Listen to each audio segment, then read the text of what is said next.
Viewers, after quite some time, you're watching Kashmir News Bureau's English News Bulletin with Qaiser Dar, and here goes the top stories of the day.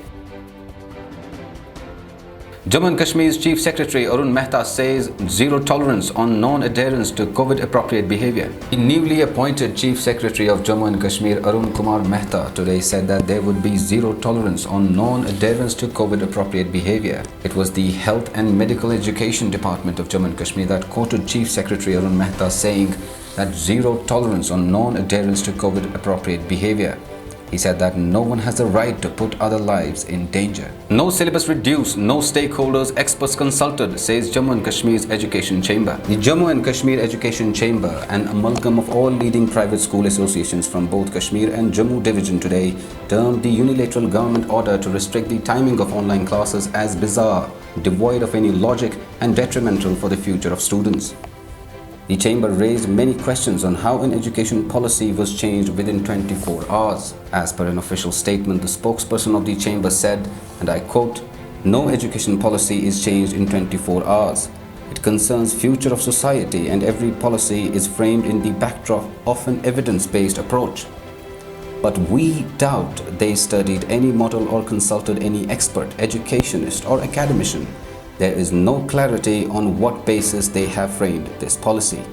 The chamber said that the concerned department has neither studied how world over online classes are managed and neither have they watched ground situation here.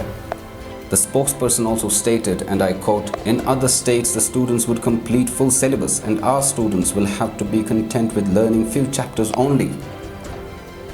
Now, if they have to force schools to work according to the new plan, they reduce the syllabus and screen time will automatically be reduced." The chamber also questions the way this policy was framed and announced. The spokesperson said that the education department announced that they brought on board all stakeholders, but private schools, being a major stakeholder, was never even consulted once. Qaiser Sharif hit and run case solved, accused arrested, says police. Jammu and Kashmir police claim to have solved a hit-and-run case in central Kashmir's Budgam district by arresting the driver involved in the act.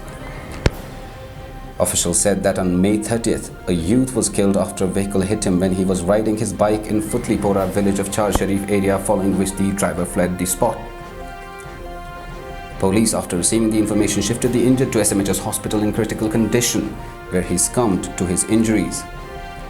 Officials said that during the course of investigation, a search for the vehicle was started, and with the help of technical evidence, human inputs and police efforts, the investigation team zeroed in on the accused person, identified as driver Jahangir Ahmed Dar, son of Mohammad Saban Dar of Vishroy, Shopian. As per the police, the accused was arrested and taken into custody. Besides, the vehicle used in the commission of the crime was also seized. Police said that further investigation into the matter is going on. 8 booked under UAPA for raising anti-India slogans at a funeral in North Kashmir. Police booked at least 8 persons under Unlawful Activities Prevention Act for sloganeering at a funeral of a youth who was killed in an accident recently in Kupwara district of North Kashmir.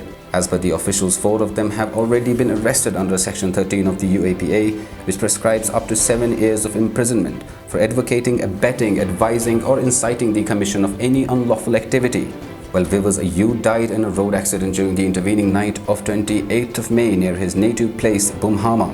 At the funeral, as per police, anti-India slogans were raised, following which a case was lodged in police station Kupwara.